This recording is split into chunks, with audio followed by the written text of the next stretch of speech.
Hi there and welcome to the Pod Pod, the Northwest's newest all-purpose recording studio for content creators. If you've got something to say and need a place to say it, search for podpod.uk. In all the usual social channels, give us a like and a follow and get in touch to reserve your time to create.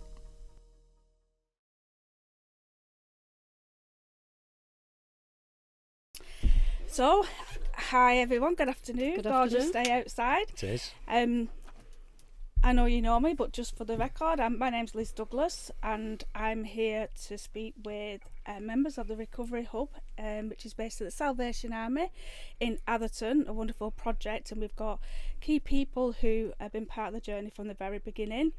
We're at the Magological Studio in Wigan, so thank you for them and thank you for Wigan Elite Community Charity for providing us with this provision to be able to share your story and the journey so far and where it's going to go. We've got a family here, so if you don't mind, introduce yourselves and what relation you are, and then we'll go from there. Yeah, so I'm John, I'm the recovering alcoholic and cannabis user, and was part of the original team that started the hub journey. Yeah, great, thanks. With us we've got I'm Olivia. I'm John's daughter. Thank you. And I'm Gayle. I'm John's mum. I've supported him all the way through his addiction and now through his recovery, and I've become part of the group. Yeah, thank you. Would you tell me a bit about your community? Like, what we know there's a demand and we know there's a need because the Recovery Hub is just, it's with 7 months and it's where it is. But tell me a bit about your community and what you've seen over the years. Well, the community that we're from is it's quite normal to take drugs and drink. It's not seen as an issue, and we're hoping to sort of get ourselves out there and get people to come and talk to us and open up, which is what's happening at the moment. So how did you come across the Salvation Army, and where did that start, that relationship? Okay, so but when I came out of rehab, I met a lady called Helen who works for a company called CLI, who were working with We're With You, and trying to support what was going on or lack of. So when I came out of rehab, there really was nothing available. There was no Smart Recovery, there was no AA, CA. In your area, in the area, and NA's the other one. Now, because there was no services out there, I even knew about this before I came out of rehab and looked into starting Smart Recovery, which will come sooner rather than later. As far as the hub's concerned, Helen brought me down to meet Darron at the Salvation Army to discuss holding a group there. And Darron's the minister, I believe. That's his title. We're going to meet him soon. Yes, we will. And myself, Darron and Helen started a group with 2 other peer support, which was, so including myself, there was Louise and Midge, and we got together and started hosting a group on a Monday. We're lucky that people came straight away. I personally had to miss the first meeting because of circumstances. I was at a funeral, unfortunately, so when I came to the second week, it was quite impactful that there was people there, and we were doing something. It's organically changed. So initially we thought about doing tools for people to help them with the recovery and the journey. We soon realised we would run out of tools very quickly, so the group has since then evolved, and it's now it's more of a check-in, and that works for people. So as a community organiser, I've worked in communities, transforming communities for 15 years, and one of the biggest challenges and frustrations is motivating people in the community to make change, to get them to come to somewhere where they can create change, and that's always the the most laborious job that funders and public services don't see. In this case, you've opened the doors and people have walked in, haven't they? That's right, yeah. They've been coming. We get new people every now and again. Some people come once, some people come every week. We've had success in the people that do come, and the stigma that's attached to drug and alcohol services, we've kind of gone past that where we are, because we're at the Salvation Army, where the venue is. It does not feel like a clinical environment. No. So some of those boundaries that people do struggle with, going to, say, We're With You, which is the drug and alcohol team in the area that support people through the journeys. We don't have that stigma of it's localised, it's local, and it's not, like I've said, it's not a clinical environment. It is so relaxing. And what started off as just one day a week, we now do an extra session on a Thursday, and that is for people just to have an hour where they can come and relax and be with people that they know. To eat and, they get something to eat at both groups. Yeah. And we do breakfast and dinner on the Thursday, breakfast on the Monday. So we're going to come back to your journey in a minute, John, of course. because I know there's so much more to it. And but I want to ask Mum Gayle, having a son that's obviously come through recovery, and you've been on that journey with him from the very beginning, have you? And Yes. it does take a toll on the whole family, doesn't it? I've had that. I still have that experience within my own family. But as a mum, seeing this happen, like, what does it mean to you? Be honest. It's okay if you get upset, because it's life changing, isn't it? I can't explain to you how it feels seeing him like this, because it's been a long time coming. He started drinking when he was away at university, using cannabis. He came home, and that continued until July last year when he went into rehab. And actually seeing him now, not only has he been through all that, he's now 12 months clean. He's such a different person. He's doing what he is with the Recovery Hub, which was absolutely amazing. What difference does it make to you as a mum knowing that Johnny's in a different place? Like, what's it taken away in terms of the worry and etc.? Yeah, it's taken away a lot of the anxiety, a lot of the worry, because when he's living at home now. He came home when he came out of recovery, but when he wasn't living at home, he lived in a flat for 8 years on his own. He was just wrapped up in addiction. He couldn't look after himself.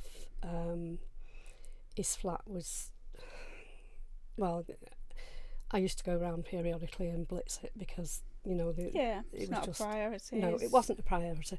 There's nothing is a priority when they're in addiction. Nothing else. It's the best friend and the worst enemy. And then he was angry. He used to come to my house for his Sunday lunch with Olivia, and as soon as that was finished, he wanted to get back to the flat so as he could carry on drinking. It was awful to see him just destroying himself like that. And now he's clean. He's a whole different person. He takes care of himself. It's taken away my anxiety. It's taken away my worry. The fear of getting a phone call in the middle of the night, because you are always on high alert, always. You never, even when they're not with you, there's always that possibility that one day you're going to get a phone call and something's happened to him. And I don't fear that now. I mean, don't get me wrong, I know he's not perfect. Nobody is.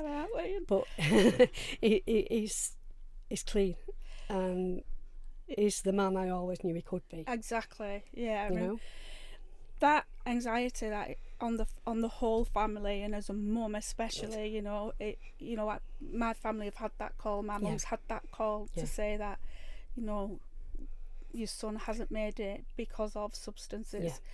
And it's haunting. Devastating. It's haunting. It's haunting waiting for the call. And now you don't have to wait for that call. No. There's so much in that, isn't there? Not There is. waiting for a call to say whatever. Yeah. Plus, it took its toll on. I mean, John and his dad didn't get on.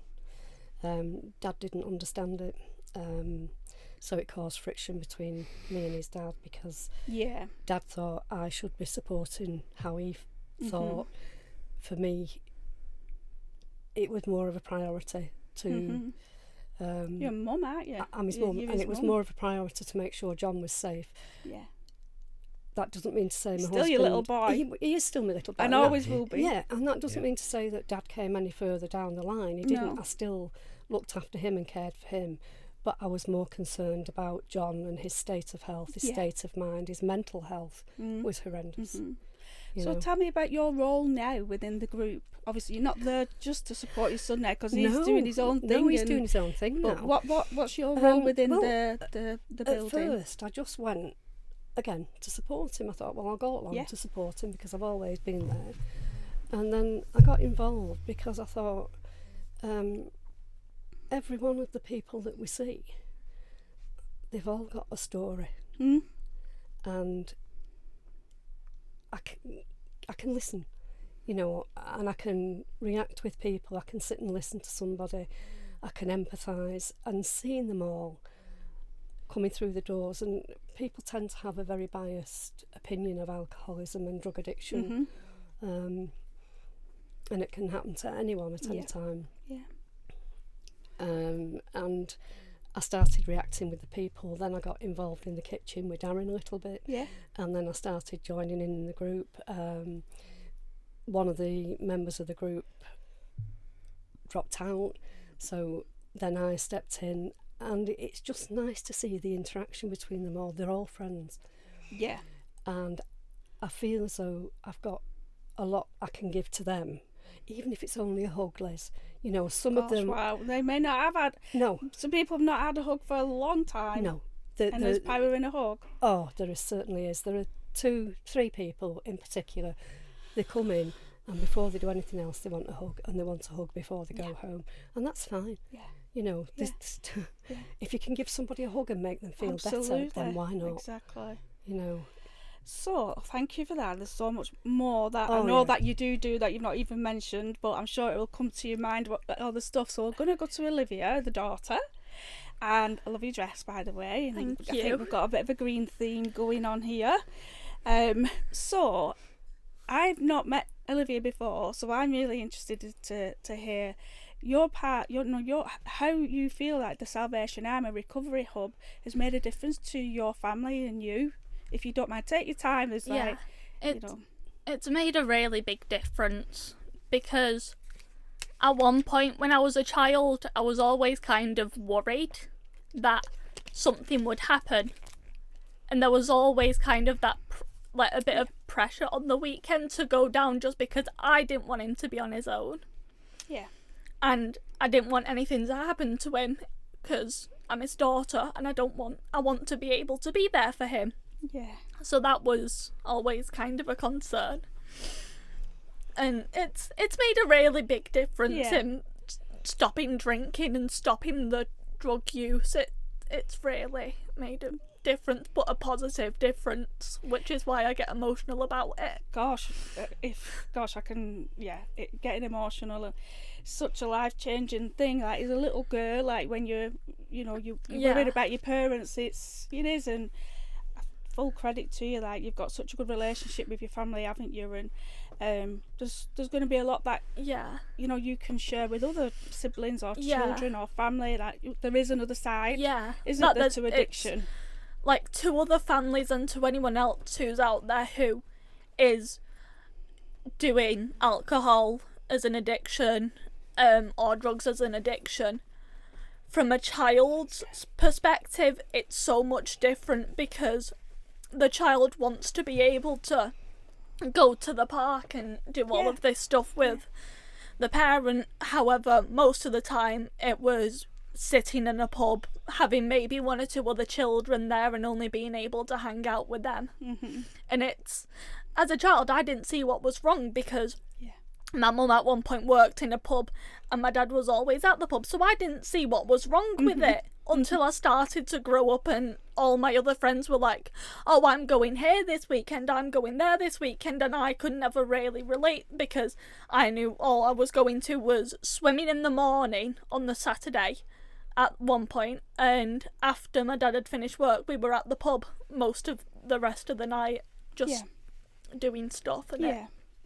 So, like, there's another side to addiction, isn't there? Yeah, and which is the family's perspective. Absolutely, and now you've got an even better relationship, because it sounds like you've always had a relationship with your dad and your family, but tell me about the relationship now with your dad. It's see him a lot better, because as a child it was difficult because, like my grandma said, my granddad and my dad weren't very close.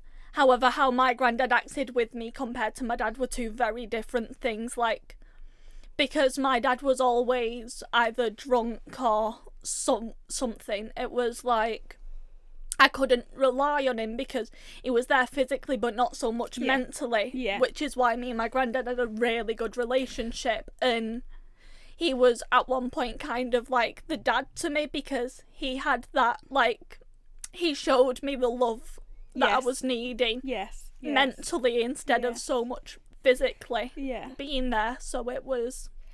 Thank you for sharing that. I know it's really, really hard. And like, what's your role now in the centre, like the Salvation Army Recovery Hub? Where do you see your part? I don't really do much there because I'm underage. So how old are you, if you don't 15. Mind me? Right, okay, I'm underage, so I can't do anything there. Yeah.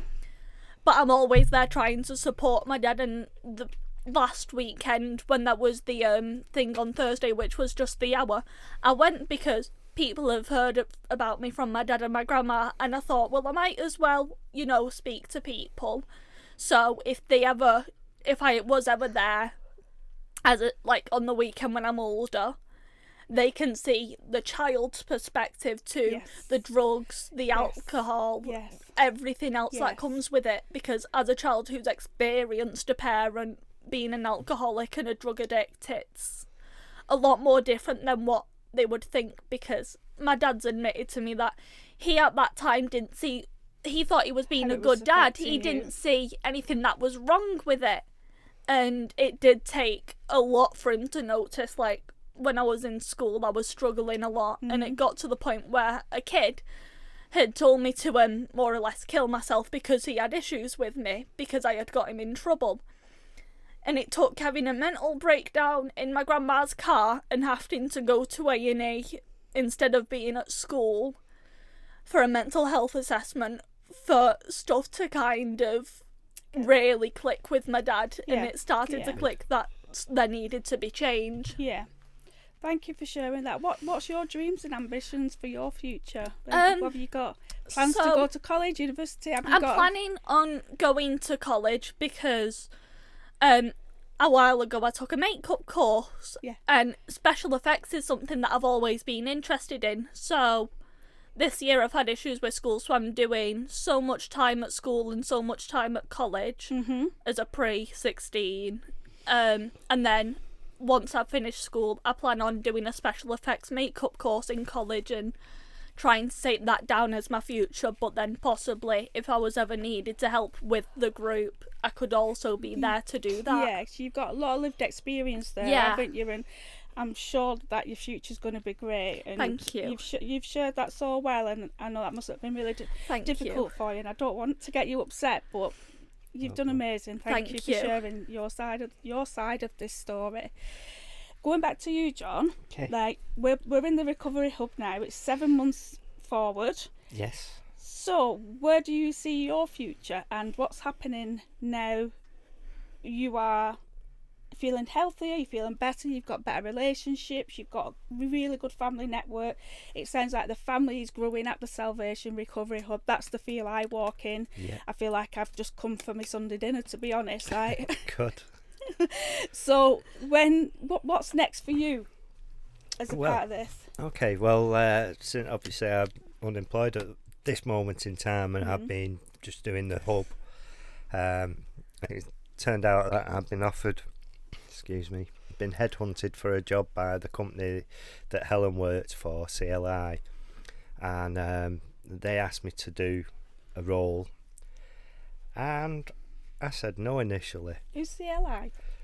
Community-led initiative Okay. that work with you Okay. for the drug and alcohol services. Now, initially I did say no because there was no guarantee I could do the recovery hub, and I felt that at that moment in time, due to the fact that my mum, who is a lead, isn't actually a peer lead as such, Yeah. because she's got the experience, lived experience course, of yeah. me, well, not the experience of being an addict. Mm-hmm.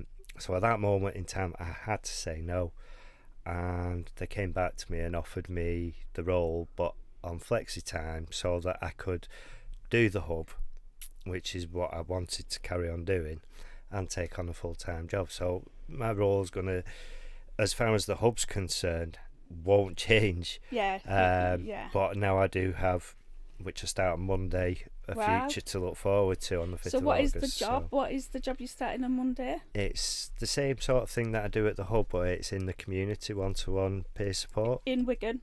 in Wigan and Mhm. Leith. So that is, for me, it was unexpected, but I'm so proud to actually be able to do that, and I'm looking forward to starting there. Oh yeah. You know, as far as the hub's concerned, though, in 7 months we've just come so far. Oh my gosh, this is why I wanted to pull the people together. I know there's more people been involved in Yeah, who we could get here today, and it's summer holidays, etc. Yeah, So people of are away, course. aren't they? yeah, And we didn't want to expose anyone that's turning up to the recovery hub. You know, that's their personal journey, and we Of keep course. everyone's stories Oh, confidential. absolutely. And we don't want to expose people who are attending, etc.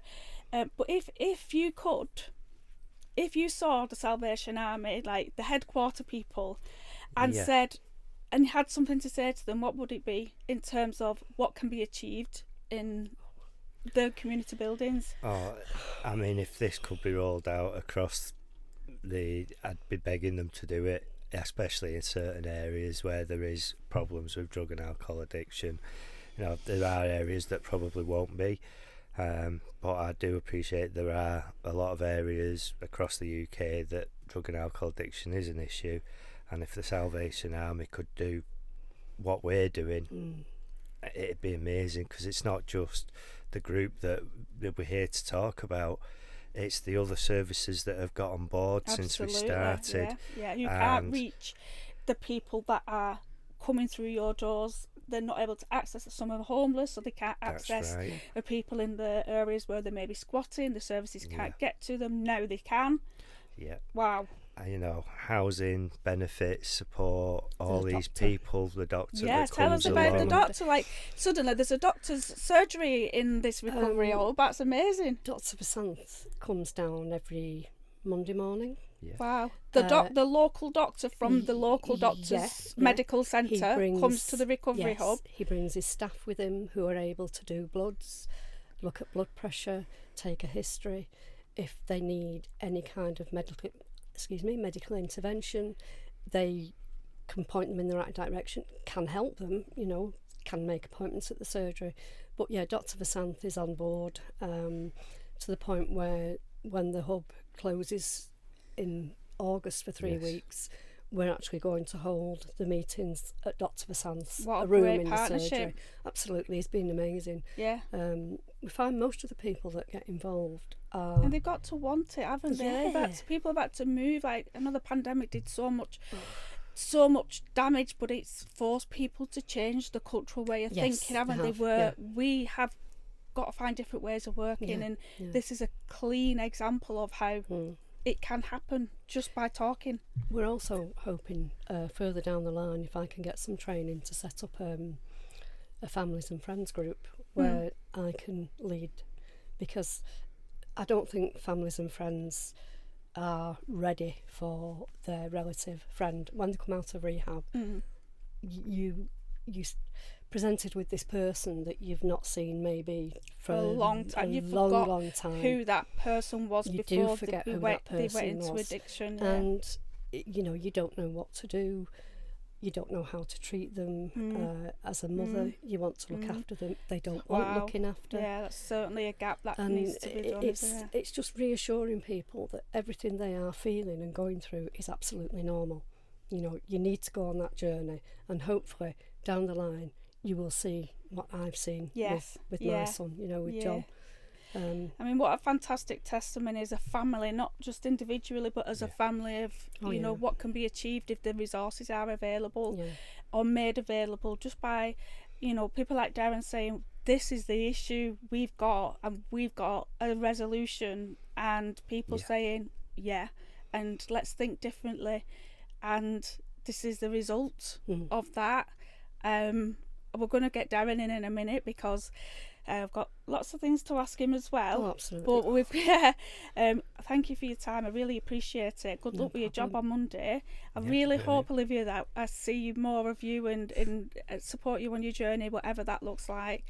And the head of the household, I know I'll be seeing more of you at the centre as well. Well, I'm not going to desert. I mean, obviously when John starts his job, I'll still be there on Monday, I'll still be there on Thursday. It's given me a lifeline as well, Liz. You know, because from being sat at home thinking, what do I do today? I've now got things to look forward to. I've got a purpose in life, and I hope that all these people that are coming through the doors, they've all got a purpose in life as well, and can see a way forward. I love that you've now been able to lift the anxiety and the fear and the oppression that addiction was causing you, for you to have that breathing space to be able to say, I've got a purpose too. Now I've got a purpose, and this is what I'm very knowledgeable at, and this is where I've got so much wisdom, and wisdom's great, but it's not to be kept to ourselves, is it? You're sharing all that with the community, and you know, if you can let people know that it's perfectly normal, what they're going through is perfectly normal experience, and there's somebody always there ready to listen, ready to help, and if they can't help, then they will point you in the direction of somebody that can. Brilliant. Thank you for everyone, and we're going to bring Darren in now, so I think if John, you can stay, if you don't mind, and course, then you want to get some fresh air or something, because it gets quite warm in here. It does get quite warm. I think all you'll see of me is a shiny face. I know, same here. I've got oil on as well. Like, I like putting coconut oil on. The smell. I've got pretending I'm on holiday. I've got moisturiser on, but not coconut oil. And I've not popped out yet. So no, you've not popped out yet. Well, that's a bonus, isn't it? I think Darren better sit down here because I think I might have a wet seat. Not that you've not trickled, have you? Oh no, sorry, I moved the thing. No, I didn't. No, I've not trickled. I've not had an accident. I'm just sweating. Yeah, you know, or glowing or whatever. I believe you. Right. I don't. No. Darren! He won't be able I bet he's to done hear a you, runner.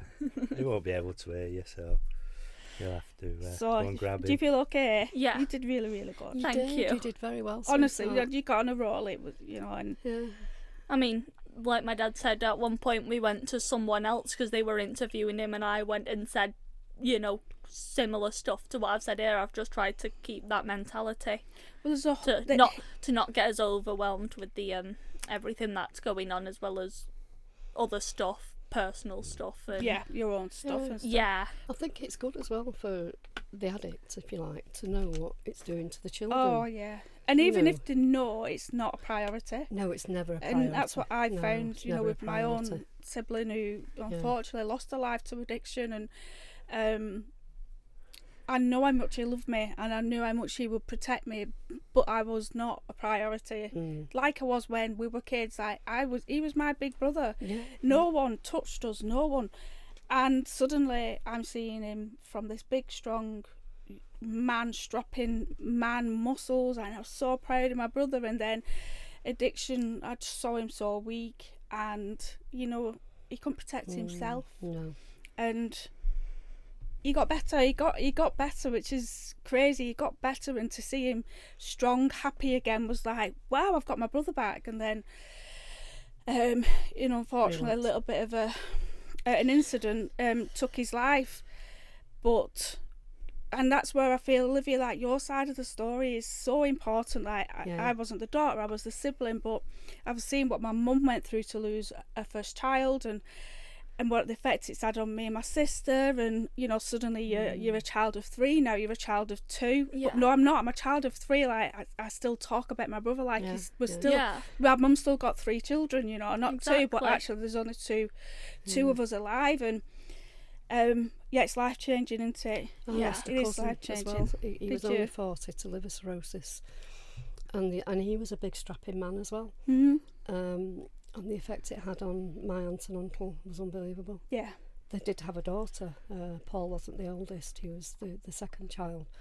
But even so, you know, to try and get him out of addiction, and seeing him when he actually died to what he was before the addiction kicked in. Yeah.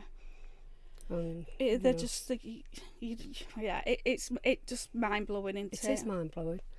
I've got a brother and John's uncle that's in denial, isn't it?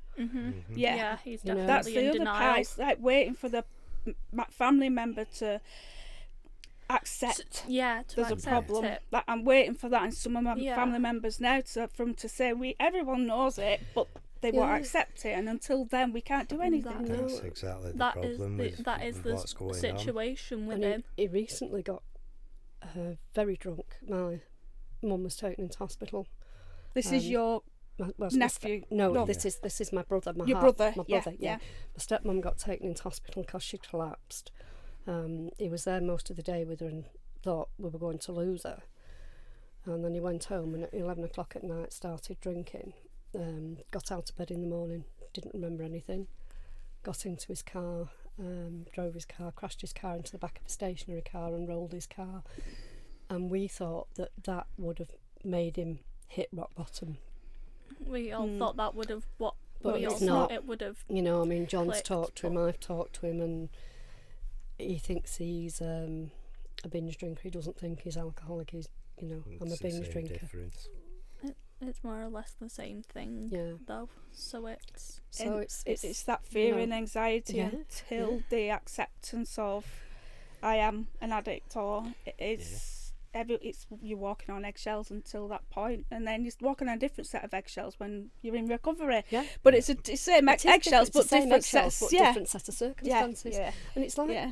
John said when he went into rehab, he didn't really think he had a problem, Yeah. did you? I knew I had a problem, but I But you didn't didn't really think he was think an I was addict, an did you? addict. You didn't think he was And alcoholic. it was only You a didn't couple think of weeks it was in as that bad as it hit was. home.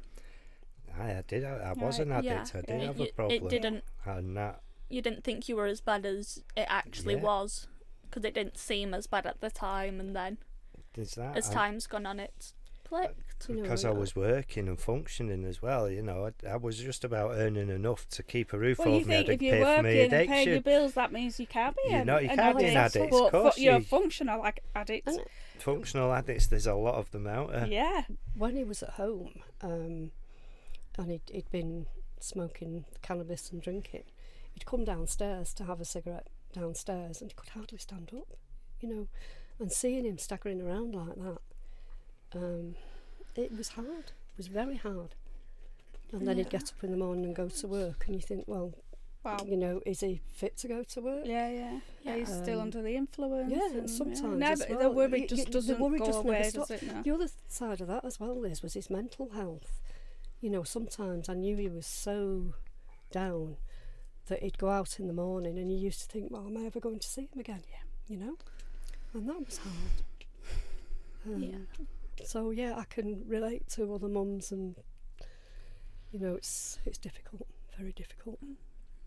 I'm glad that we're all here in this room, and as a family, you're telling a story of overcoming rather than dealing with anything else. You are a family that's overcome and overcoming addiction, aren't you? And Yeah. you know, what a testament to the family, and how you can use this experience as a family, like to for people in that transition of, you know, what do they do? Where do you go as a sibling or a child to say, like, I'm worried about my mum or my Yeah. dad? Where do you go for that? Exactly, because when I was younger than this, I never knew who to go to, because I would go to grandma, but she already knew, and I couldn't go to granddad because him and my dad didn't get along. And then I wouldn't go to my mum because they separated. Yeah. It's not of any of her business. So as a child, it was difficult, especially when he was in the flat, because I was about 6 or 7, having to make sure that I would have enough snacks in for the night for in case he fell asleep, because I didn't understand what was going on. I just thought he was falling asleep and I couldn't wake him up. So as a child, it was always, well, do I have enough in for food if he does fall asleep? Yeah. And so if there's other children out there now, Olivia, and they've got the concerns like you have, and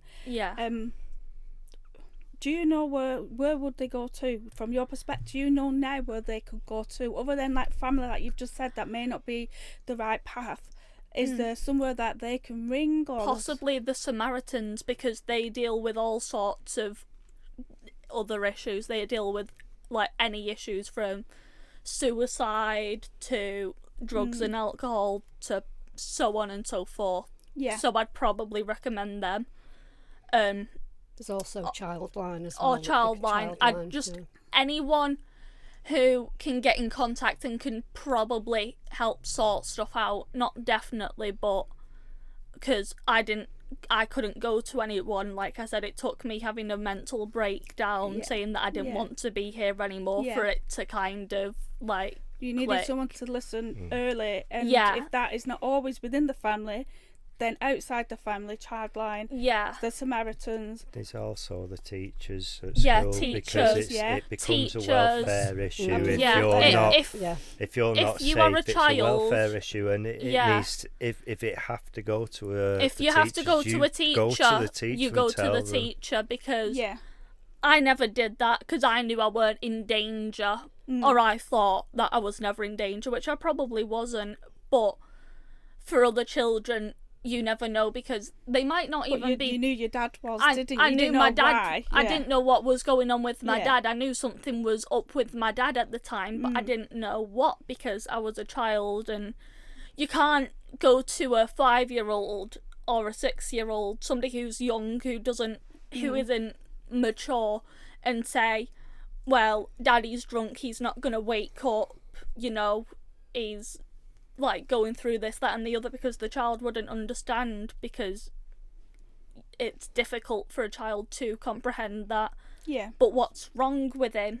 Why is he doing this, or why is she doing this, or why, so on and so forth. Why are so many people doing this, and why can't I go to anyone or find anyone who can relate? Because a lot more children out there who have gone through this don't speak about what's gone on.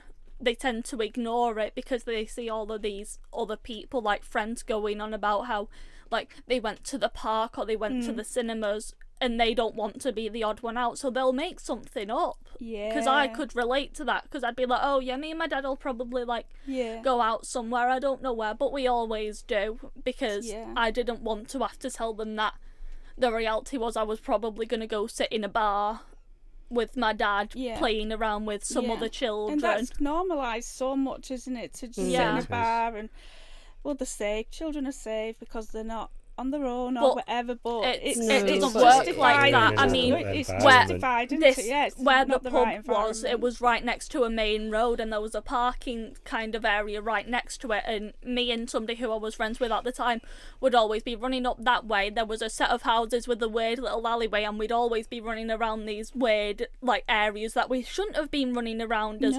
7, 8-year-olds by this point, but we were, because, well, we're having fun. We didn't see what was wrong, and I've not spoke to this other person in a while, but I still don't, I've kind of matured and grown from it. Whereas the last I had heard about her, she's gone the total opposite way. She started copying. She started copying. She started drinking, vaping, wearing slutty clothes. Sorry for the rude words, but the last time we saw her was at a party, and her dad offered me one of those Wicked bottles. Now, we initially thought it was going on about one of those small ones because he'd let his daughter have one. I already went no, because I knew what was wrong with alcohol. I didn't want to be like that because of the effects that it had with my dad.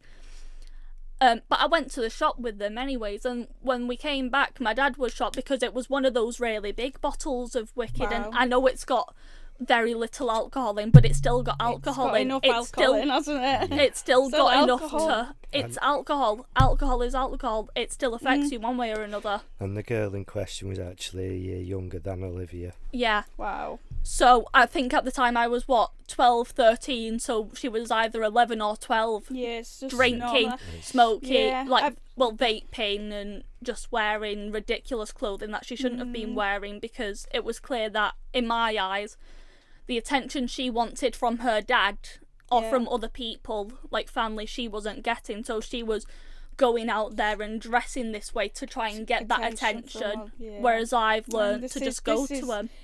This is the reality, isn't it, of the It can wider go impact on the family. With children who grow up with alcoholic parents or drug addicted parents, it can go either one of two ways, which is a child who will refuse to touch anything of the sorts, or a child that follows the parents' footsteps because they There don't you know go. any different.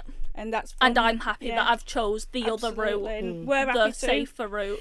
Yeah. We're happy too, and I really appreciate your honesty there, because I'm sure Yeah. that there'll be lots of children that That resonate with can- what you're saying. Yeah, I know there's children, Out within my there. own family that are going to resonate with what you're Exactly. saying, and I'm sometimes they don't listen to the family, but when somebody when like yourself someone speaks, else who's gone through it's the a exact different same voice, yeah. when it's not family but somebody who has gone through the exact same thing as what their family's probably going through, it hits a lot more different than family in a sense, which is bizarre sometimes. But It was just when she had the meltdown in the car.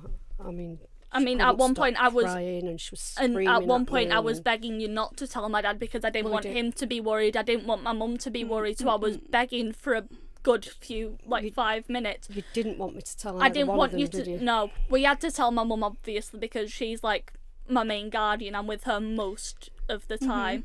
But the other thing was, had I have taken you to the hospital without your mum's knowledge, Yeah, they wouldn't have seen her. exactly. You know? And like you said to me, you had to tell my dad, because if something had happened to me and you knew there was a reason, you would have never I would forgiven never have forgiven yourself. myself, no. no, And he no. would never have forgiven me either. And I didn't at the time, because it No. was a week later when I found out Yeah. that it happened a week Yeah. ago, and I was, as much as I was wrapped in it, I was angry. He was angry, Yeah. very angry. I feel like there's still However, the way you brought it up was very sensible. It was very calm and chilled, instead of screaming, shouting, another meltdown being caused. It was Yeah. just more panic, because as a child I matured fairly quickly compared to most people. I'm still fairly mature for a 15-year-old.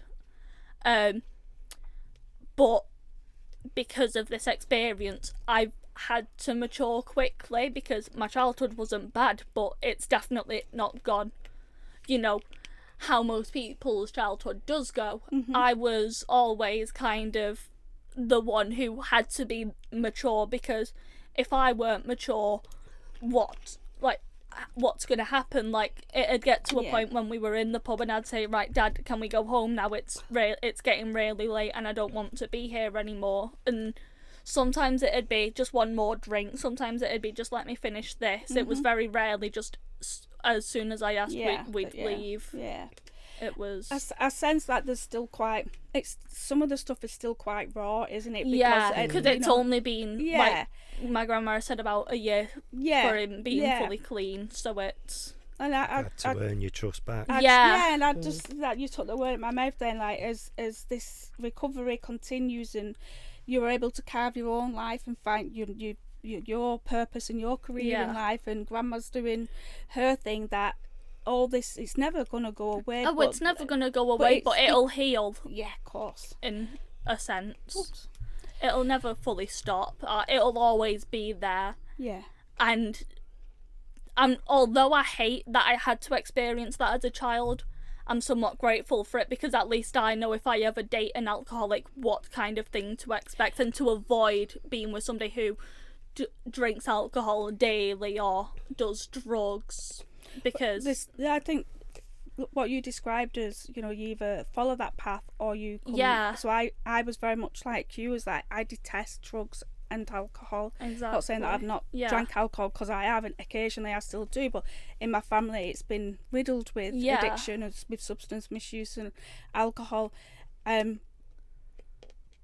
But I'm seeing you as like a cycle breaker within the family, as perhaps I'd been seen, is that hopefully my children will never see that side of addiction, and I believe that your family one day will never see that side of addiction, and and for you to be that cycle breaker in your own family it's really credible. So thank you. You know, one day you'll be really, really proud that, you know, this could be different. You managed to break the cycle, rather than continue it, and your children will never have to experience that one day. So, right, thank you very much. Would you mind asking Darren to come in? So, good afternoon, everybody. I know it's really warm outside, but we're going to get through this session as best we can. It's about 25 degrees outside, isn't it? Lovely. So just for the purpose of this session, I've got Darren from the Salvation Army, who's going to introduce himself in a minute, and Dave Baxter, who's Wigan League Community Charity, and John, that we've already met, from the recovery group. So going back to when I first met with you, Darren, it came from a drop-in coffee morning, and I met Nicola Swan from the Living Well team. And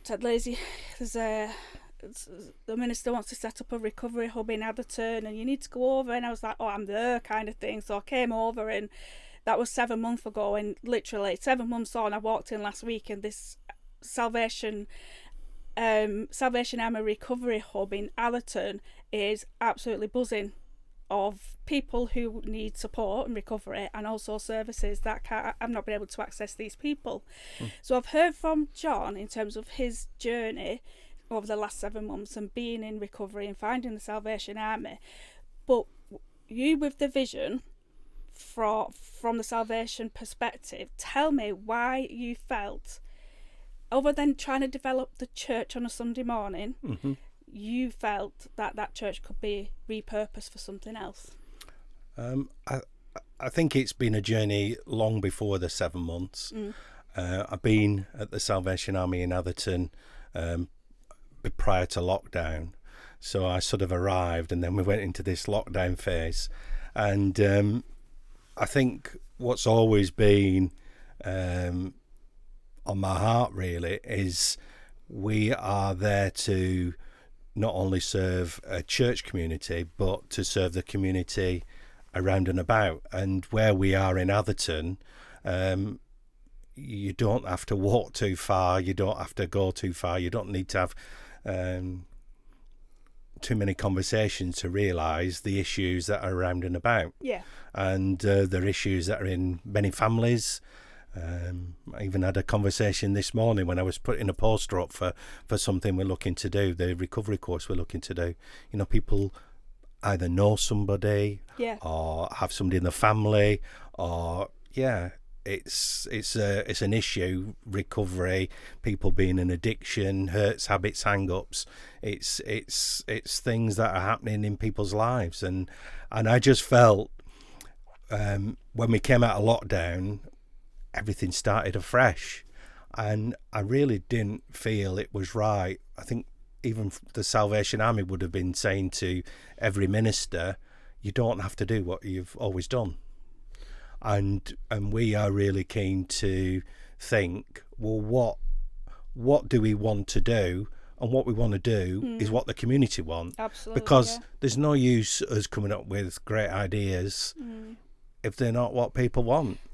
And what I felt was it needed to be focused, and we can't be everything to everybody. I looked at the capabilities of the people in our building, and the one thing we'd proven before lockdown, we were good at hospitality, making people welcome. We'd used the lockdown when we could to repaint the building, rebuild the building. So we've created quite a homely community rooms, and some of the groups there, the sewing ladies, they've made cushions and comfortable chairs, and it's just very eclectic, but I feel a safe, warm space. But we really wanted to give that space to the community. Yeah. And I do come from a family where my father, my mother, I myself struggled with alcohol. And it felt, well, why not? Let's do it. And with the Salvation Army's blessing, we've been allowed to do it. It had taken a long time, knocking on doors, trying to get things up and running. Obviously, lots of fragmented groups around. How do we make it work? And it was about 7 months ago that we met a lady called Helen Meal, who then brought John and several others to us and said, look, these guys are sort of several months now at a rehab, and well, let's give it a go. And that's what we did. So it's organically, it's just organically meant to happen, this, but from a bigger picture, as in the church and the faith sector and all these buildings that, you know, were struggling before pandemic, and then pandemic happened, didn't it? And it's kind of broke the back of the faith sector. Like, there's probably more buildings than there are people in them now, and it's been forced, the ministry or diocese or the Salvation have been forced to think differently if we're going to keep these buildings open, which is only going to benefit the community if it's done properly. Yep. And I think what you've done is a really good example of how you can use a building, a God's building, a community building built for the community to meet the community's needs, but still you've got to change people's way of thinking to make that happen, as in, like you said, the Salvation Army, and then find the people. But if it's going to happen and the demand is in the area, you've opened those doors and people have walked in, and that's really hard to do normally in a community organising project. To get people motivated to attend a project is really, really hard, because they've got to accept they want help. But with you've opened the door and people have walked in. From what I can see. I'm making it sound simple, I know, but that's... I feel going back to, obviously, when I trained to be an officer and I did the recovery, you know, I've always been passionate about recovery, and when I did the recovery course training, always sticks in my mind. We don't ever do anything to do with recovery for any other reason that we care about the people. Yeah. There's no hidden agenda. John says I get quite boring with it, but there's no hidden agenda. We do not run a recovery course, a recovery hub. Anything we do in our building, we do not do it to grow our church.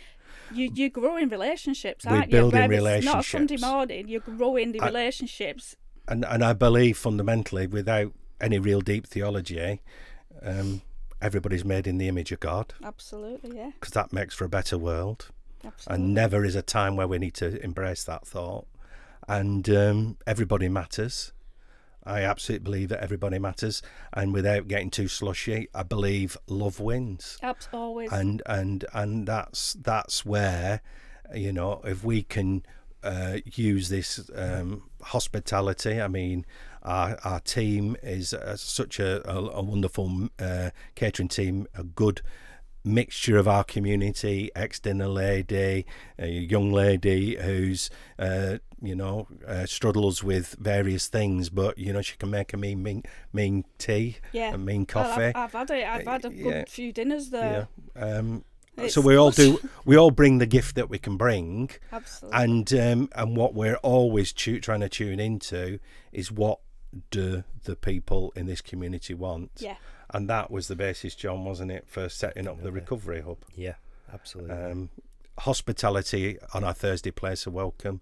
And then we keep thinking about, so yes, we're going to do the peer-led group on a Monday for an hour where we invite people in. They can have breakfast with nominal charge. Nobody will go hungry. So Dave, you've not met with the recovery group and Darren and John and the team before, have you? So tell us and tell Dave what happens on a weekly basis now. We had nothing going on 7 months ago. What happens now? What's your timetable? So if we start on Sunday, I was really keen to, because the churches, as you know, the people have got older, people who were there before lockdown, some have moved away, some aren't there anymore because they're no longer with us. But it was that rethink, and it was felt like all the problems that we would typically say are in community, well, the same statistics, they're in church. The church is part of the community. So there's no them and us. No. We're all in the same boat. This is church. And lockdown proved that people were suffering with mental health issues, drug, alcohol, looking at the wrong things on things that are not helpful on the internet. It goes on. We're human beings, and we have failings, and we fall down. So right from the thinking about Sunday, we've restructured Sunday. The important thing about us being there on Sunday is that we can open the building to the community to do breakfast. Yeah. So we have a community breakfast now, and the community breakfast starts around about 9:30. And that's before the service, so you can come in, have a bacon butty. And they don't have people that have to stay, do they? They don't stay. For So it's about 50-50, 50% stay and 50% go. And that's cool. That's the way it is. And then Monday, what have you got on Monday? And then Monday we again start with hospitality. We have a breakfast. You can have a great bacon butty for £1, a cup of tea for 50p, can of pop for 50p. We're not there it's not there to make money. We're there just to cover the costs. But the point is that we gather and we can just start chatting. Yeah. There's nothing heavy. Everybody sets their own agenda, their own pace, John, don't they? Yeah. So what happens on a Thursday? Is it the recovery group on a Thursday? Yeah. So what John has led on. Yeah. So we're actually developing the week now. So that Monday, we started with the Recovery Hub. So Monday from September between 1 and 3, the doctors and nurses have been coming into the building, and sadly I've lost my storeroom, and the storeroom, not much bigger than this room, the doctor and nurses have asked for it to be turned into like a triage room, like a medical room, and also it can be used for later in the week for the council to use it for housing issues, PIPs or conversations like that. It got to a point one Thursday where they were so busy there was actually an impromptu meeting in the toilets where they were sat down doing somebody's PIP. So that is far from ideal. So that just prompted the clean out of the cupboard. Well, you're showing the demand, aren't you? In a short period of time. Well, let's go back to that storage unit. It's like same size as this. So I've been in and I've seen like how it's had a little bit of a makeover. There's a nurse, a doctor's bed in it, where you'd find in the doctor's surgery. So the doctors provided the bed, and then they bring scales. They bring, but basically it's you can walk. So we're trying to make it easier for people in our community, where there's a need. They could see a doctor or a nurse, and they could be triaged. Wow. And then pointed to the right so medical. Look at that from a public health point of view, that what pressure you're taking away, one from the doctor's surgery, which may already be clogged up with appointments, the accident and emergency where people are turning up there for maybe similar kind of services, and that's being made available in a room like this, or like. Yeah, I don't think I can talk for the NHS, but we are talking with the NHS, and we're trying to do what is the safe way, what's the correct way.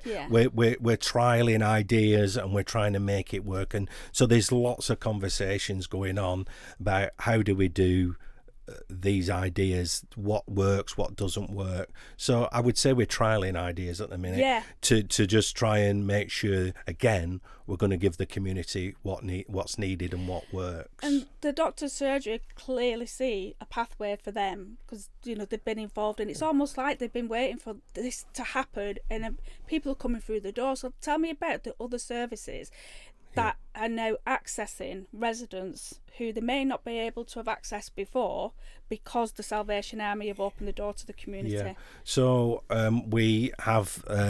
So we will have on a Monday. We'll just start through the week. So Sunday we've got the church service. We've got the breakfast. Then Monday we have the mixed recovery group. We're going to start in September the 16th. The ladies group, ladies only, so there'll only be ladies allowed in the building. And then also on the 23rd for 15 weeks, we're going to be doing a recovery course. But that was felt to be targeting,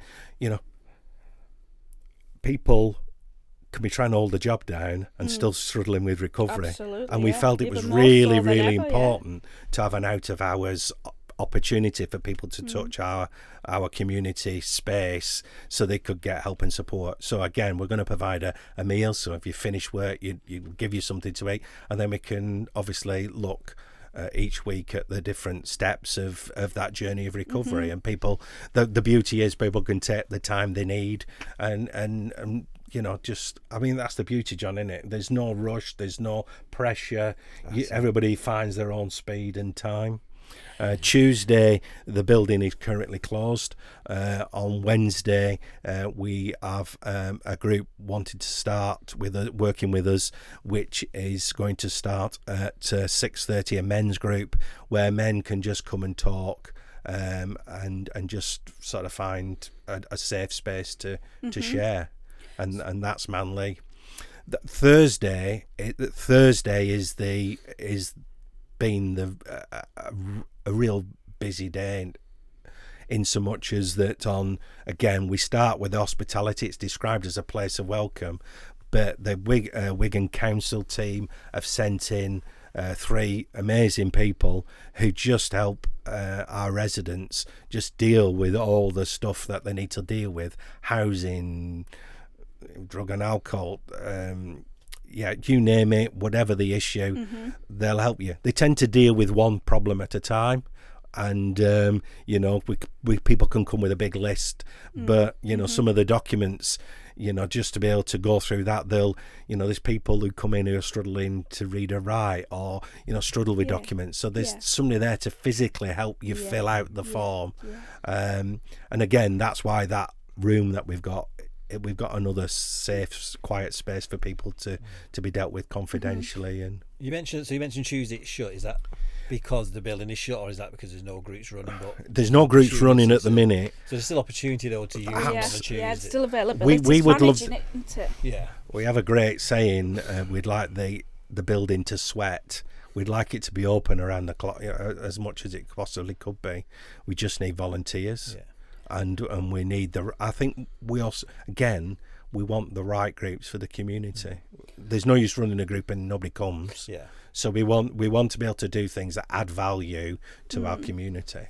So you know, there are other people talking to me at the minute. There's a reading group. There's a lady who wants to do an art therapy group, but we just haven't sort of bottomed those things out yet.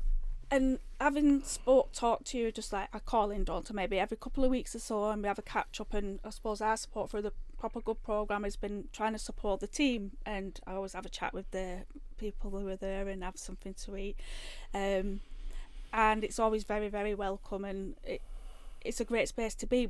And I do think the landscape of people who don't yet know about the Recovery Hub at Salvation Army, both on a public service level, both on a VC FSE level, they don't know about it yet, and there's still a huge landscape of services that when they see or become aware that the Recovery Hub is there, they will have services, funded or not funded, that they want to deliver. And as we've talked about, it's easy to become a victim of your own success and people wanting to be able to deliver services, but all that needs managing, doesn't it? And there's lots of hats that need to be worn while you're developing a new concept, managing what's going on and trying to do it in a safe way, both on a personal and a professional level, while being accountable to the Salvation Army. Correct. So for you as a project, Dave and I know, like, wearing all those hats in early stages, even though you have got the support of the Salvation Army,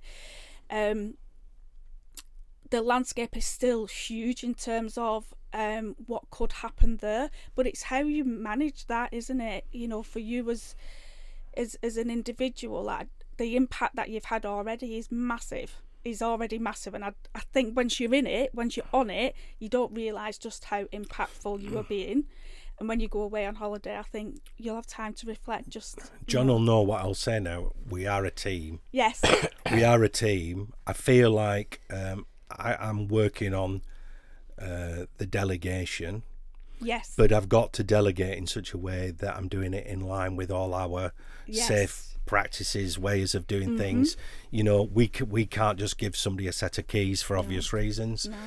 And if we give somebody that responsibility, they've got to be trained. There's always safety paramount in what we do. You know, we run in a safe building and a safe way. You know, our responsibility is to look after everybody who uses our building. And, you know, if we're working with different groups, you know, how do we do that? And we'll look at that, and we have those conversations, don't we, John? And we're developing all those things as we speak. So the services that I've come across when I've been there are projects like We Are With You, the Live Well team, NHS, Doctor Surgery, Wigan Council, different services within Wigan Council. Like, are they aware of, you know, I'll be blunt now, because from a business perspective, we've always trying to work with our project leaders and saying, how sustainable is your project, and are people paying rent?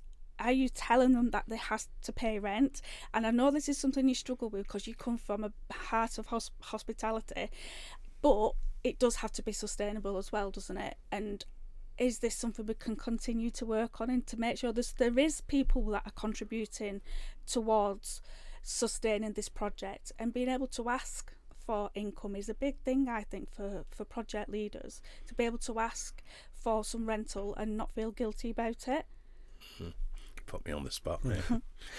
The chink in my armour. Yeah, that's something we need to work on, but we are I felt like we could have done it the other way, and we could have tried having these conversations and tried to get the funding, and nothing would have happened. I feel like the way we've done it, we've got the thing moving. Yeah. It's got momentum, and sometimes it can be feeling that it's moving a bit faster than we would like. Yeah. But it feels healthy. It feels it's growing. And those people are coming, tapping on the door. So I do have other things. There's an optician interested in coming, helping, and then another group is tapping at the door. But at some point, we, would definitely want to be saying, how do we share the costs? And that at some point needs to happen sooner rather than later. It does. I take that on board, and we are having those conversations, aren't we? Yeah. Because it's nice at the minute. It's a hot day, but when it starts getting cold and people are moaning that they're not warm, then the heating goes up, and service. I've got a provision of finances to be able to use localised building, whether it's the Salvation Army or Doctor Surgery. They usually comes with a budget, but if the person's not asking for money, they're probably not going to offer it. So even we've had to learn how to say, this is what we can do, and this is the cost. Yes. And that to be the new way of thinking is something that, not just from a faith perspective, like we work with lots of projects who struggle with that, don't they? But it's the only way we can sustain our businesses, not because we've got the relationships, you've got the projects, you've got the people, but if you can't pay the bills. And I think that's that is absolutely correct, because I think ultimately there will be an opportunity for us to employ, say, a community manager. Yeah. And I think that will be helpful in liberating, say, the minister, the officer, who's can carry on developing the project whilst the day-to-day, the immediate stuff, the safety of the building, the looking after the people, the hospitality, the running of the group safely. So, but we're still at that midpoint, that point where we're not quite there yet, because Salvation Army would never ever want to employ somebody not knowing there was a job there for the long term. I mean, that would seem irresponsible. So we're just at that early stages of, I suppose, any business, really, isn't it? Like I say, you've done it right in that you've proven demand. That's the key bit now. Obviously, there's a piece of work that obviously we've been doing for Proper Good, and obviously Liz and I and some of our partners around obviously measuring the social impact, because that's a big thing. Now that'll be kind of where it'll kind of like when you start to kind of look at the outputs which you've got, the number of people coming through, but when you start to think, actually every person who's been through the door, this is how we've intervened in their life, etc. That's when it'll start to think, this is seriousness. And of course, as we mentioned before, you mentioned about Melissa and some of the people, obviously, with Groundwork who we're supporting, and the work that they're doing behind the scenes. Some amazing people. Yeah, and then you kind of think, and then you're right, and then I know we were having a good chat before the podcast around the idea of getting, you know, the local people, the people attending, start feeling a bit more empowered to now start to run these sessions as their own CICs or charity or whatever it will possibly be to create that. Because these people, the people who are feeling the benefit of the service, you know, the service, if they're speaking well and telling of positive outcomes, they're the ones who'll make the difference to the others, whether it be recovery or you know, being isolated. I mean, there's an example of a lady who's come into our service. You know, prior to lockdown, this person had still been fairly isolated on their own for 8 years. And this is like the first time they've actually been, you know, out of the home. I was going cuckoo with lockdown, you know, to think that, you know, isolated and that feeling of isolation. Yeah. But now, that lady is one of our greeters and making people feel welcome. I've got to share this little story. When I came in and was just having some dinner with the group with some of your recovery members, and I was just earwigging, to be honest, because I didn't know him, so I was just like trying to get involved in the conversation, but I didn't know him enough to get involved. But the story was this person had been homeless for 15 years, and the bail address by the judge was the squatting address, which was at the back of the Salvation Army. The bail address, the judge had bailed them to the squatting area, which was at the back of the Salvation Army. And I couldn't help but then intervene in the conversation. Did I just hear right? You was bailed to your squatting address, and for how long? And he said, yeah. And I said, what changed? And he said, one morning I woke up and thought, I am something, and I am someone, and I am a child of God. And he went in and said those exact things. Eventually he got rehoused, and he was telling this story to another young lady at the Recovery Hub who's also homeless and squatting. And that peer-to-peer support that was happening right there was from someone who's been bailed to a squatting address, which it just blew my mind. That's the power of the conversations that's going on now that you might not even know about. You, John, you know. Sort of aware of some of the conversations that some of the people have, and it's great that they're actually talking about these things. You know, this week we had somebody new come to the group, and they've struggled, but they shared, and we don't put any pressure on people when they come. It is literally, you know, how's your week been? And they tell us, and if they want to divulge more, usually new people do actually do that, and they give us a background to what's going on, and they're even most of the time we even say to them, you don't have to talk, but sometimes you just get round to them and we'll say, would you like to introduce yourself? And they start talking.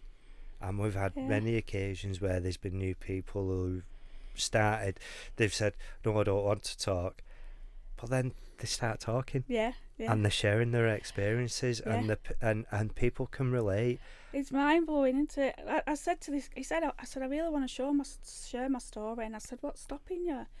He said, well, I'd have to have something. I said, I can't read or write, so I'd have to have like an audio machine or something. Well, obviously I'm like, well, I'm going next time I come to yours, I'm coming with an audio machine, because this story needs to be told. That's such a powerful story of life, of transformation that's going on in this recovery hub, and it's how we create those pathways, isn't it, so that the recovery hub, and then people what next? do look up to people like that, because they actually see their journey can be, you know, they've been at rock bottom, but actually they've been able to find a way forward. And it isn't about anybody telling them, they've actually can see it, because that person they've known in the bad days, and they've now seen him in the good days, so there's nothing speaks better. It speaks volumes to people. And So tell us about the next 12 months. What's going to happen at that you know of, and that you know is going to happen. We know there's lots of things that are going to happen we don't know yet. But what do you know is going to happen at the Salvation Army? Well, one of the things that we're really keen to see happen is that we're in conversation with the NHS mental health, and we are really keen to see some weekly provision on site at the community so that local people can access it. There's talk of a lounge, like a crisis lounge, where people, again, out of hours, can, say, from the hours of 5 o'clock till, say, midnight. It wouldn't be us running that. No. It would be the professional services.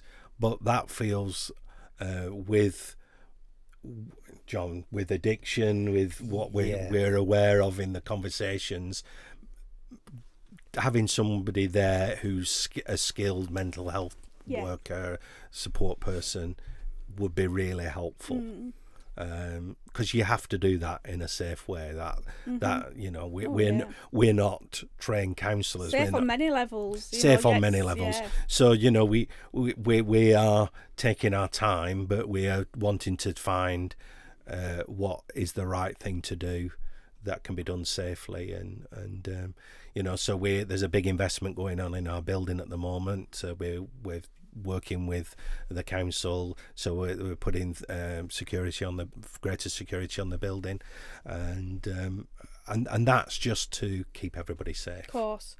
So from where Dave and I sit, sorry Liz, I think what Darren also touched on there in a clearer way to put it across is that we've noticed that mental health and drug addiction pretty much go hand in hand, and usually for someone to be really bad as an addict, there's usually a deep lying trauma that maybe stems from the childhood or something else. It might even be what they call little trauma, so it doesn't necessarily have to be as big as the things that you automatically think of. It could be little things that, because they couldn't deal with it, that they've turned to drink or drugs.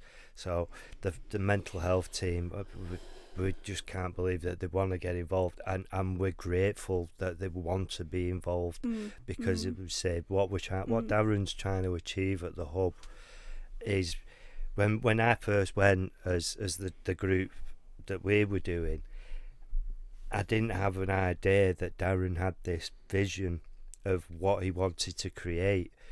And as the time moved forward and Darren started to express that he wanted to make it a real community hub for not just for drug and alcohol people, but for the community to get and to get the right support. So the drug and alcohol side may be the anchor to what everything that Darren's done, but to get the community involved and all these people, that the doctors, the mental health services, multi-partnerships going to happen, aren't it's they? quite overwhelming sometimes that, you know, within 7 months that we're talking about these things, and that doesn't normally happen from groups. Sometimes they struggle to get people through the door when they start, and like I said earlier, there was a time where I had to miss the first group meeting.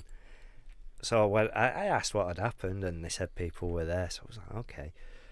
So next week I went along as I was planning on doing, as I've been doing ever since, and there was all these people there, and it was like, in a space of weeks, it's just becoming, and like I say, it's how that's being managed is, you know, we can quickly become that victim of our own success, and that's where, if Dave and I, you know, But can I just say, you have to be heartened that, you know, this is a team effort. This is different people seeing that if everybody's there a little bit, they can make a huge difference. And whether that's the doctor, the nurses, the council people. But someone's pulled the lever in the first place, and that's you. And that's all I'm going to say, because I know that you'll deflect it. No, but I feel. Do you know what I'm saying, David? Completely, we know it's a team, but it does hearten you. It does hearten you that in Atherton, all these people are wanting to come together for the greater good of our community. And I think if that surely has to be something that we continue to embrace, that everybody brings their little bit, and together, isn't then always reliant on just.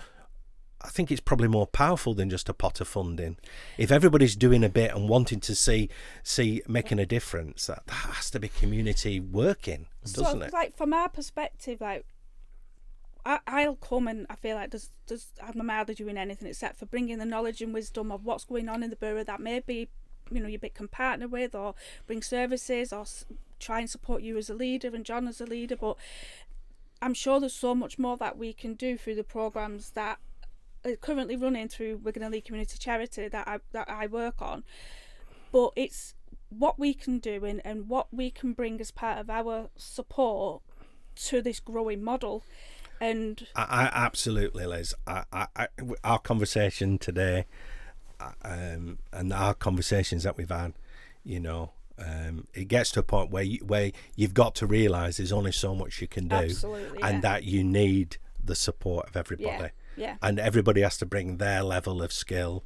And if my skill's making a bacon butty, then that's what I'll do, and I'll do that to the best of my ability. Good, by the way. But it's then about bringing in the other skills, because that keeps it all healthy, doesn't it? It keeps it a healthy place that no one person's really in charge, that we're all working at something together, and that just makes for good outcomes, I think.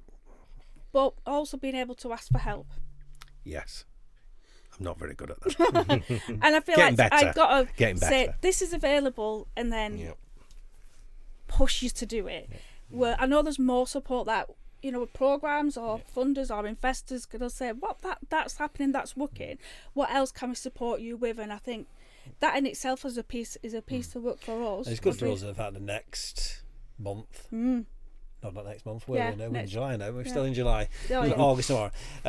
So in September, we're coming to yours then for the Enterprise Net, which is going to be great, because that'll actually give a chance for some of the people you mentioned before, like Growing Work the Council, but even some of them other groups. It's great to hear you mention a group, groups like Manly and all these others, because there will be great. This is why I wanted to do the network and take it out and about, to get people to start to see what's out there, especially in, what I was saying before. There's so much great stuff going on in the centres, but it's great to see about all these programmes and these on people's doorsteps and the impact it's having. So that's great for us, that we can come to your building, get to test the bacon butties, the infamous now, world famous bacon butties now. And the potato wedges. Oh, there you go, yeah. And then hopefully from there, people will start to kind of say, and that's what I was saying before about the Tuesday and other days, because you can just start to see some groups thinking, hey, we'd like to use some of this space. And that's always a key thing for a lot of groups, is finding that space.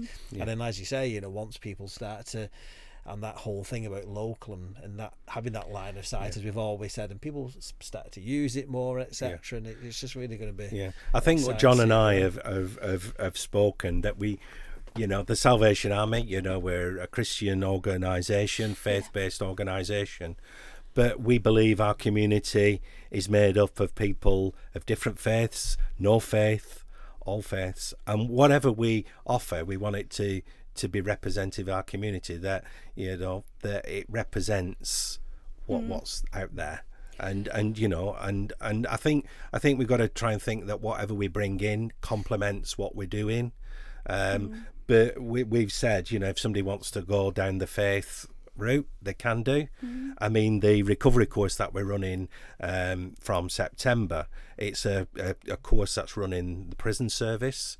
And again, people of faith, no faith, all faiths, and the person who's run it, who we see in the material, who delivers the material, he works at the Priory. So it feels like we couldn't ask for a better course, really, and that we're offering to our community in Atherton. But equally, there's a conversation that John and I are having as John settles into his new job. I don't know if you mentioned your new job, John, in that. So that but John's looking to do another course that has got nothing to do with faith. So we feel like you can come to the Atherton Hub and you can go in whatever directions you feel most helpful to your recovery, and that to us feels healthy. That's church. I think one of the biggest things that I've noticed because of the stuff I did with Helen before getting involved with Darron and stuff, and also since doing the work with Darron, is the communication seems to be a huge problem. In that there's all these different groups out there which were there when I came out of rehab, but I had no idea about and they're not communicated very well. And there's also a lot of duplicity as well in that some of these groups in the area are duplicated rather than working together and making a bigger group and sharing that knowledge. It's getting all those different bits of the information and actually getting it collated somewhere. That's the biggest thing that I see with what I've been involved with and everything else. Because like I said, there is stuff out there and it's not communicated. So when I came out of rehab, I was literally like, now what? Because the With You service is to help you get to detox rehab if that's what you need, but they're not there for afterwards. You do see a caseworker, but it's not, as far as people are concerned, it's you've done the rehab, you're off you go, get on with it. Well, there's not the services, and there's not enough out of hours services. A lot of places are 9 to 5, Monday to Friday, and that's it. Well, if you're a functioning alcoholic like I was, you can't get those services, and it's challenging, and especially when you come out of rehab, that's when you're most vulnerable. And I'm a strong believer. Like I went back to my mum by choice. I was offered the chance and I went back, and I'm a very strongly believe that if I'd have gone back to my flat, I would have been back on that dodgy road within weeks. It wouldn't have days probably. And I strongly believe that if people are going to take these challenges and face that they've got a problem, go to detox, go to rehab, support on release as well, they need that support, and maybe even a change of scenery for when they come out. And even if they've not got a mum to go to, they've got somewhere to go to. It's not it's a different type of family, but it's still a different family. You still go in, and I feel like I'm going for my Sunday dinner. That's kind of place. That's what you get when you walk in. But on that communication bit, I know like we're running out of time, but on the communication bit, this is why we wanted to create a podcast, was to be able to communicate to all these different parties and all these different partnerships that are being created, all the services that are out there, just what's happening so far at the Recovery Hub in Atherton. This podcast was one way of doing that, weren't it? And then obviously the network group next month is another way of doing that, but there's lots more ways that we need to work on to be able to communicate what's going on there, and on a wider borough level as well. Definitely. So we hope this podcast reaches some people and helps you to communicate your message, and it communicates the Salvation Army as well, like what you're doing, so they can see the value in what you're doing as well, because it needs to be shared, doesn't it? And hopefully this can do that bit of communication. Definitely. If it's the blueprint for the Salvation Army in the future. And hopefully lots of people get to see this. Amazing. This what you're doing through this podcast. Sure, that's a great thing about these, and it's not just local. We make sure these are shared out. I think what this shows, I don't think it's a blueprint, but I think it's a template. That can be adapted. Absolutely. A template, because every community is different. It's got its own challenges. But recovery, like I said, touches everybody, and I feel. Well, we've talked about that, haven't we? In the first part. We can't bury our heads in the sand, and we've and I do feel like the best way of people finding recovery is in a safe community space, because then we're doing it for ourselves in community. We're not expecting somebody else to do our recovery, and so it feels good, and it feels a good place. And I'm looking forward to the next 7 months when you've had a break. He's going on holiday for a few weeks, so have that big long break and reflect on. Thank you. On everything you've done so far, and give yourself a pat on the back. Darren's getting a break. I'm doing the hub still. Start my new job and keep running the hub via the doctor's surgery, which we can't thank him enough for that. So brilliant. Thank you.